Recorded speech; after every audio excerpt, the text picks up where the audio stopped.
Hello सांग मैंने welcome to our कुनी मिनी ब्लॉग। तो आज आमर वाइफर फरमाइश थिला जे दही माछ खाइबा को। तो दही माछ बनवाई मुझे देखिपारती आप टमाटर टिके पोस्त आउ धला सोरिष अदा रसुण बटा माछ भाजिकी रखी मु एक्चुअली। तापर एबे कढ़ारे टिके सोरिष तेल पकईदा कारण जेहेतु सोरिष तेल रे माछ बहुत भल लगे तो मु सोरिष तेल ही प्रेफर करे माछ तरकारी कि कौन आइंस जिनस हेले। तापर एबे सोरिष तेल पर मुझे पकईदेली कला जीरा पर तापर टिके पकईली फुटण फुटण कला जीरा टिके जस्ट ऑयल रे फ्राई हैला परे एबे आमे पकईदबा अनियन। तो पियाज काटिकी जेहेतु रखी पियाज पकईदेली तापर पियाज पकेला परे हल्का से लुण पकईदेली। कहीं लुणटा ये पकईली जे जस्ट जल्दी पियाजटा टे मौलीज लाल हम। तापर एबे पियाज है टमाटर पकईली टमाटरटा ये पकईली जे आगे टिके टमाटर ता सहित भाजी हेले भल कलर भी आसब आपको टेस्ट फ्लेवर भी बहुत भल लगे। तापर एबे आमे टमाटरटा भाजी हो गला परे एबे टिके हलदी गुंडटा पकईदेली तापर नॉर्मल रेड चिली पाउडर तापर जीरा गुंड टिके पकईदबा जीरा गुंडटा पकईली तापर आपणकर धनिया गुंड पकईला परे बागेकी मसलाटा गोटे भाजीदेली।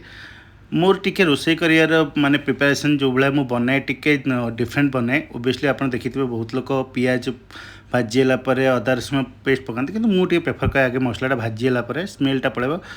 तो ये अदा रसुण पेस्टा जोटा बनई थी से पकईली अदा रसुण पेस्टा भल भाव माने मिक्स है मुझे 2-3 चामच 4 चामच भाई नहीं गली जेहेतु टे माछ तरकारीटा रसुण भागटा टे अधिका थिला अदा भागटा टे कम।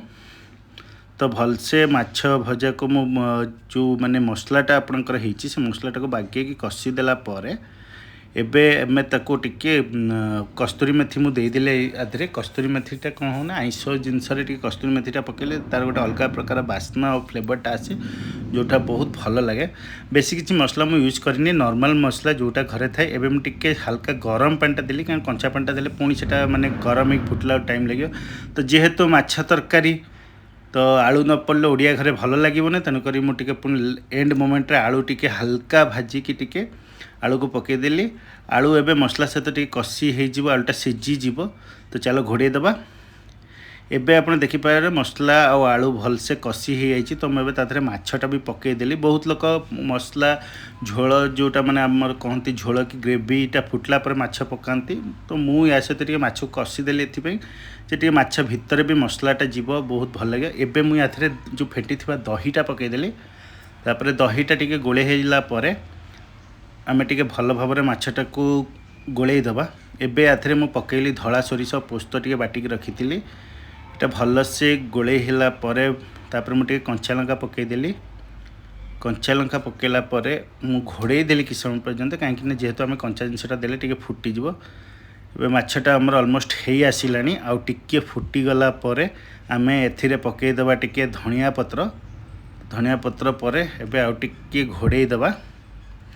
तो ये देखिपारती आप माछटा हो गलानी आमर।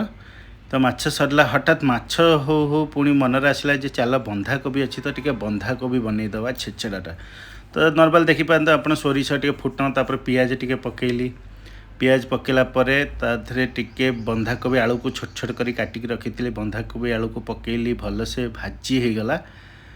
तापरे ताथरे मुझे लुण पकईदेली एथिपाई जे जल्दी मौलीज टमाटरटा भी पकईकी ता सहित भाजीदेली से भलसे गोलागोली कला परे भलसे भाजी हो गला परे एथिरे मु बेसिकली अदा रसुण पेस्ट टिके ता ऊपर देदेली अदा रसुण पेस्ट देला परे ताको भलसे गोलागोली कले कहीं अदा रसुण पेस्ट आगुतरिया देथिले भी चली था कि मु जेहेतु सडन प्लान है तो ताथरे तारी ऊपर ही देदेली लंका गुंड टिके पड़ो लंका गुंड भी पकईली तापर हलदी गुंड नॉर्मल जमती आप घर मसला यूज करती हलदी गुंड तापर एथिरे जीरा गुंड टिके धनिया गुंड टिके भी पड़ला। तो देखिपारती मु जीरा गुंड भी टिके हल्का बहुत कम नहीं एक्चुअली धनिया गुंड भी नहीं भल से को मिक्स करदे टिके। तो भलसे मिक्स करने मुझे हल्का गरम पानी देली गरम पानी देकी ताको भल भाव गोलागोली करदेली से जमती कषि होगला। तापर मुझे जो भजा माछ थिला मुंड और माछ सेगुड़ा को ମାଛ ମୁଣ୍ଡ ଯେଉଁଟା ତାକୁ ଭଲସେ ତାକୁ ଟିକେ ମାନେ ମ୍ୟାସ୍ କରିଦେଇଥିଲି। ତାପରେ ତାକୁ ସେ ବନ୍ଧାକୋବି ଆଉ ଯେଉଁ ମସଲା ଆମେ ବନେଇଥିଲେ ତା ଦେହରେ ଭଲ ଭାବରେ ମୁଁ ଗୋଳେଇ ଦେଇକି ଟିକେ କଷିଦେଲି। କଷିଲା ପରେ ଏବେ ଟିକେ ଭଲସେ କଷି ହେଇଯାଉ। ଯେହେତୁ ଏଇଟା ଡ୍ରାଏ ଆଇଟମ୍ ତ ଏଥିରେ ଆଉ ମସଲା କି ପାଣି କିଛି ପଡ଼ିବନି। ଜଷ୍ଟ ଏବେ ଧନିଆ ପତ୍ର ପକାଇଦେଲେ ଆମର ଛେଞ୍ଚଡ଼ାଟା ରେଡ଼ି ହେଇଗଲା। ତ ଏମିତି ପୁଣି ଦେଖାହେବା ଏକ ନୂଆ ଆଇଟମ୍ ସହିତ। ଚ୍ୟାନେଲକୁ ଲାଇକ୍ ଆଉ ସବସ୍କ୍ରାଇବ୍ କରିବାକୁ ଜମାରୁ ଭୁଲିବେନି। ଯଦି ଆପଣଙ୍କୁ ଏ ଭିଡ଼ିଓଟି ଭଲ ଲାଗିଥାଏ ଚାଲନ୍ତୁ ଟାଟା ବାଏ ବାଏ।